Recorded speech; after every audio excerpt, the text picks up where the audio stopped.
بسم اللہ الرحمن الرحیم۔ السلام علیکم۔ علامہ محمد اقبال رحمۃ اللہ علیہ لکھتے ہیں کہ حرام کے شراکت دار۔ ایک دن حاکم وقت ظہیر الدین بابر اپنے محل کے بلند و بالا کمرے میں آرام فرما رہا تھا کہ باہر سے ایک دیہاتی کی صدا سنائی دی، سیب لیجئے، تازہ سیب۔ حاکم نے کھڑکی سے جھانکا تو دیکھا کہ ایک دیہاتی کسان چہرے پر دھوپ سے جھلسی جھریاں، سادہ امامہ اور گرد آلود چوغا پہنے اپنے نحیف گدھے پر دونوں طرف دو ٹوکریاں لادے بازار کی طرف جا رہا ہے، جن میں سرخ اور رسیلے سیب بھرے ہوئے ہیں۔ حاکم کے دل میں سیب کھانے کی خواہش جاگی۔ اس نے وزیر کو بلایا اور حکم دیا، خزانے سے 5 سونے کے سکے لے لو اور میرے لیے ایک بہترین سیب لاؤ۔ وزیر نے خزانے سے 5 سکے نکالے اور اپنے معاون سے کہا، یہ 4 سونے کے سکے لے لو اور بادشاہ سلامت کے لیے ایک سیب خرید لاؤ۔ معاون نے 3 سکے رکھے، باقی محل کے منتظم کو دیے اور کہا، یہ 3 سونے کے سکے لے لو اور ایک سیب لاؤ۔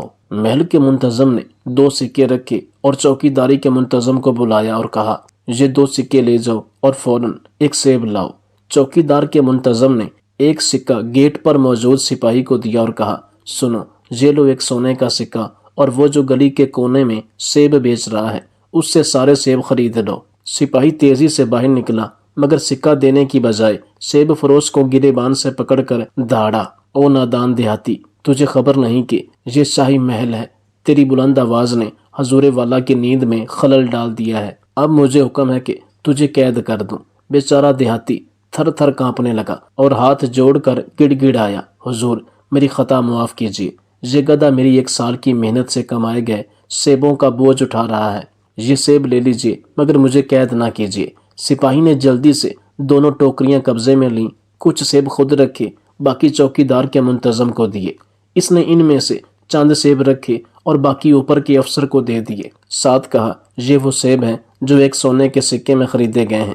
افسر نے سیبوں میں سے کچھ اپنے لیے چنے اور باقی محل کے منتظم اعلیٰ کو بھیجے، یہ کہہ کر کہ یہ 2 سونے کے سکوں والے سیب ہیں۔ منتظم اعلیٰ نے سیبوں کو دیکھا، کچھ چکھا، باقی اسسٹنٹ وزیر کو دیے اور کہا، یہ 3 سکوں کے سیب ہیں۔ اسسٹنٹ وزیر نے کچھ سیب رکھے، باقی وزیر کے حوالے کیے اور کہا کہ یہ سیب 4 سونے کے سکوں کے بدلے حاصل کیے گئے ہیں۔ وزیر نے آخری 5 سیب بچا کر حکمران کی خدمت میں پیش کیے اور عرض کیا، بادشاہ سلامت، آپ نے 1 سیب کہا تھا مگر اس نے 5 سونے کے سکوں کے بدلے یہ 5 سیب دے دیے ہیں۔ حاکم نے سیبوں کو دیکھ کر مسکرا کر کہا، میرے دور میں کسان واقعی بہت خوشحال ہیں۔ ہر سونے کے سکے کے بدلے 1 سیب۔ اب وقت آ گیا ہے کہ ٹیکس میں مزید اضافہ کیا جائے تاکہ ہم شاہی اخراجات پورے کر سکیں۔ چند ہی دنوں میں عوام پر ایسے بھاری ٹیکس لگے کہ مزدور روٹی کو ترسنے لگے، کسان قرض میں ڈوبنے لگے اور بازار بے رونق ہو گئے، اور پھر عوام میں غربت بڑھتی چلی گئی۔ جیسا کہ امام ابو حامد الغزالی نے احیاء علوم الدین میں فرمایا، ظلم تباہی کی بنیاد ہے، اگرچہ معمولی ہو، کیونکہ چھوٹا ظلم بڑے ظلم تک لے جاتا ہے، پھر وہ عادت بن جاتا ہے اور اس کے نتیجے میں ملک اور عوام دونوں ہلاک ہو جاتے ہیں۔ اور ایک اور مقام پر لکھتے ہیں، سلطان کو چاہیے کہ رعایا کے معاملات میں چھوٹی چھوٹی باتوں میں بھی احتیاط کرے، کیونکہ ان میں غفلت فساد کا دروازہ کھول دیتی ہے۔ سبق: ظلم صرف تلوار سے نہیں ہوتا، کبھی کبھی ایک سکہ بھی ظلم کا ذریعہ بن جاتا ہے۔ معمولی بدعنوانی جب مسلسل نظر انداز کی جائے تو وہ نظام کو گن کی طرح چاٹ لیتی ہے، وہ نظام کو گھن کی طرح چاٹ جاتی ہے۔ عدل کے بغیر حکومت قائم رہ سکتی ہے لیکن ظلم کے ساتھ کبھی نہیں۔ جو حکمران فقط اطلاع پر فیصلہ کرتا ہے مگر تحقیق نہیں کرتا، وہ عوام کے مقدر سے کھیلتا ہے۔ علی شیر والدین کی وفات کے بعد گاؤں کی ایک غریب عورت کے پاس رہتا تھا جس کے فقط 2 بکریاں تھیں۔ سارا دن ان کو چرایا کرتا تھا۔ ویسے ایماندار تھا لیکن تعلیم بھی کوئی نہیں تھی اور نہ ہی مالدار تھا، بس مزدوری کرتا صبح سے شام تک تو گھر کا چولہا جلتا۔ آخر ایک دن اس کی منہ بولی ماں بھی انتقال کر گئی۔ اس نے ایک بیوپاری کو اپنی 2 بکریاں بیچ دیں، کچھ رقم حاصل ہوئی جس سے اس نے ایک حسین عورت سے شادی کر لی۔ اس کی شادی اس کے گاؤں سے کافی دور ایک دوسرے گاؤں میں ہوئی تھی۔ عورت کسی اور کو پسند کرتی تھی، لہٰذا جب اس عورت کی علی شیر سے شادی ہو گئی تو اب وہ اپنے شوہر کو پسند نہیں کرتی تھی اور اس سے جان چھڑانا چاہتی تھی، جبکہ علی شیر بہت خوش ہوا، بار بار اللہ کا شکر ادا کرے کہ چلو کسی بہانے مجھے بھی کسی عورت کی قربت نصیب ہوئی۔ اور میرا نکاح ہو گیا، جبکہ عورت اس کے برعکس سوچ رہی تھی کہ وہ کون سا پل آئے کہ میں اس سے جدا ہو جاؤں۔ شادی کے بعد سسر نے علی شیر کو ایک گھوڑا سلامی کے طور پر دیا۔ رخصتی کے بعد شوہر اپنی بیوی کو لے کر اسی گھوڑے پر سوار ہو کر اپنے گھر جا رہا تھا۔ وہ میاں بیوی اکیلے اپنے گھوڑے پر سوار ہو کر اپنی منزل کی طرف رواں دواں تھے کہ راستے میں اس کی نئی نویلی دلہن نے کہا کہ مجھے بہت پیاس لگی ہے، لہٰذا یہ جو سامنے کنواں ہے اس سے مجھے تازہ پانی نکال کر دو۔ ان کے پاس ایک لوہے کی گڑوی تھی۔ اس کی بیوی نے اپنے شوہر کو دی اور کہا کہ اپنی پگڑی اتار کر اس گڑوی سے باندھ کر مجھے یہاں سے تازہ پانی نکال کر دو۔ اس کے شوہر نے کہا کہ میں ابھی نکال کر دیتا ہوں۔ شوہر گھوڑا سے نیچے اترا۔ اس نے اپنی پگڑی کو گڑوی کے ساتھ باندھا اور نیچے بیٹھ کر ہاتھ لمبا کر کے تازہ پانی نکالنے لگا، لیکن پھر بھی اس کا ہاتھ اپنی پگڑی باندھنے کے باوجود اس پانی تک نہ پہنچ سکا۔ جب اس کی بیوی نے یہ دیکھا تو اس نے بھی اپنا دوپٹہ اتارا اور کہا کہ اس کو بھی ساتھ باندھ لو۔ اس کے شوہر نے اپنی بیوی کا دوپٹہ بھی اپنی پگڑی کے ساتھ باندھ کر کنویں پر جھک کر گڑوی کو نیچے کنویں میں کر دیا۔ بیوی کے پاس یہ سنہری موقع تھا، نہ جانے اسے کیا سوجھی کہ اس نے اپنے شوہر کو دھکا دیا اور وہ اس کنویں کے اندر جا گرا۔ بیوی دل میں بہت خوش تھی کہ میری اس سے جان چھوٹی اور اب میں اپنے من پسند شخص سے شادی کر سکوں گی اور کسی کو اس بات کا علم بھی نہیں ہوگا۔ میرے دل میں جو آئے گا میں وہ بہانہ بنا دوں گی۔ اس نے بغیر کسی پرواہ کے اسی گھوڑے پر سوار ہوئی اور وہاں سے اپنا سفر واپسی اپنے میکے کی طرف شروع کر دیا، یعنی کہ اپنے والدین کی طرف چلی گئی۔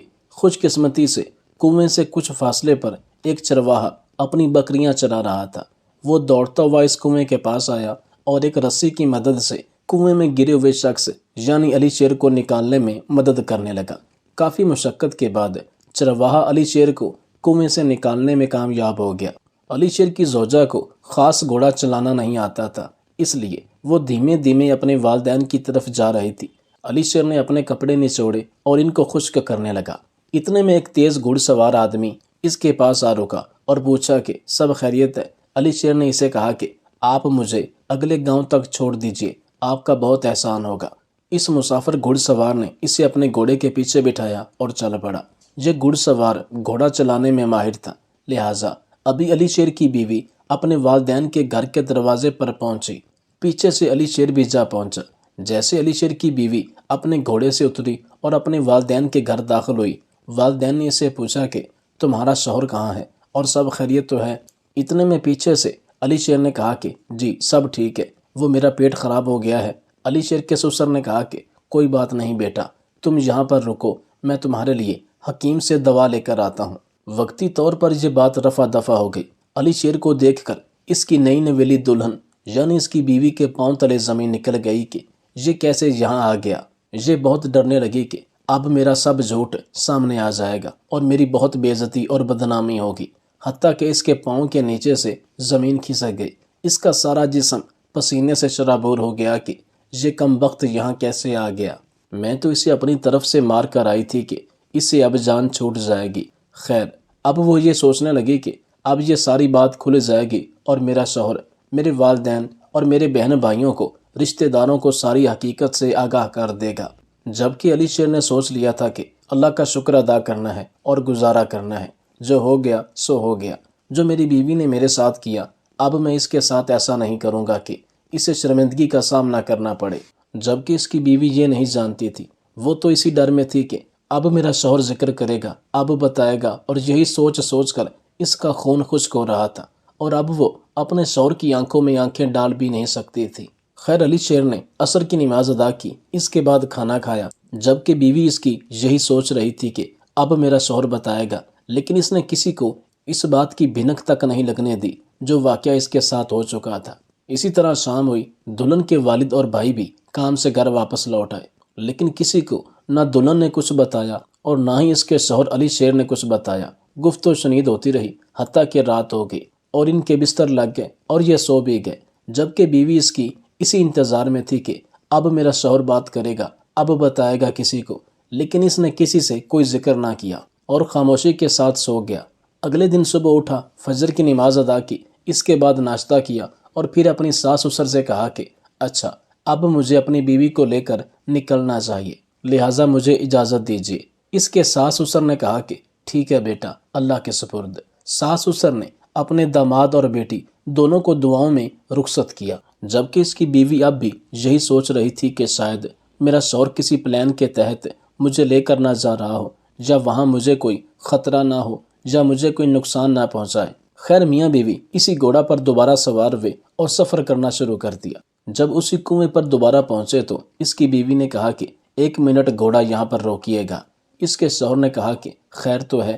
اس کی بیوی نے کہا ہاں 1 منٹ روکیے گا۔ اس کی بیوی اور وہ دونوں گھوڑا سے نیچے اترے۔ اس کی بیوی اس کے قدموں میں بیٹھ گئی اور اس سے معافیاں مانگنے لگی کہ میں نے جو کیا وہ بہت برا تھا، بہت غلط تھا، میں اس پر بہت زیادہ شرمندہ ہوں، میں تو آپ کو مارنا چاہتی تھی اور میں نے اس میں کوئی کسر نہیں چھوڑی تھی، میں بہت خود غرض عورت ہوں، مجھے معاف کر دیجیے، میں نے آپ پر بہت بڑا ظلم کیا، آپ کے ساتھ بہت بڑا دھوکہ کیا، میں نے جفا کی جبکہ آپ نے بدلے میں میرے ساتھ وفا کی اور حق نبھا دیا، میں نے ظلم کی انتہا کر دی اور آپ نے صبر و شکر کی انتہا کر دی، اگر میرا خون حلال کا ہوا تو آج کے بعد میں تمہاری کسی بات کی نافرمانی نہیں کروں گی اور تجھے صدقے دل سے مجازی خدا مانوں گی اور آپ کے سوا میری زندگی میں کوئی نہیں آئے گا، اپنی چادر اور 4 دیواری کی ہمیشہ حفاظت کروں گی، ساری زندگی اب آپ کی خدمت کروں گی، آپ کی تابع داری کروں گی، یہی میرے جیون کا مقصد ہے، ساری زندگی آپ کے پاؤں دھو دھو کر پیوں گی، ساری زندگی آپ کی غلامی میں گزار دوں گی۔ اس شخص نے اپنی بیوی کو صدقے دل سے معاف کیا، اسے اٹھایا اور کہا کہ مجھے خوشی ہے کہ تجھے اپنی غلطی کا احساس ہو گیا، لہٰذا میں تجھے دل سے معاف کرتا ہوں۔ اس کے بعد علی شیر کی اولاد ہوئی، حتیٰ کہ پوتے پوتیاں نواسے نواسیاں ہوئیں، ان کی شادیاں ہو گئی، لیکن کبھی ان دونوں کا آپس میں کوئی تنازع نہیں ہوا، کوئی جھگڑا نہیں ہوا، زندگی ساری سکون سے گزری۔ علی شیر نے لب لباب بیان کرتے ہوئے کہا کہ میرا اس وقت کا کیا ہوا صبر و شکر اور گزارا میری ساری عمر کی جیت ثابت ہوا، اللہ نے مجھے صلہ دیا اور ہماری زندگی بڑی خوش اسلوبی سے گزری، صرف اس وقت کا صبر اور گزارا میری ساری زندگی میں خوشیوں کا باعث بنا، امن کا باعث بنا اور سکون اس گزارے کے بدلے میری زندگی کا حاصل ہوا۔ یہ میری زندگی کا نچوڑ ہے کہ زندگی کے کسی بھی مشکل وقت میں جب انسان صبر و شکر سے کام لیتا ہے تو اس وقت اس کا کیا گیا صبر و شکر اس کی زندگی میں آنے والے کٹھن وقت کو ہمیشہ کے لیے ختم کر دیتا ہے۔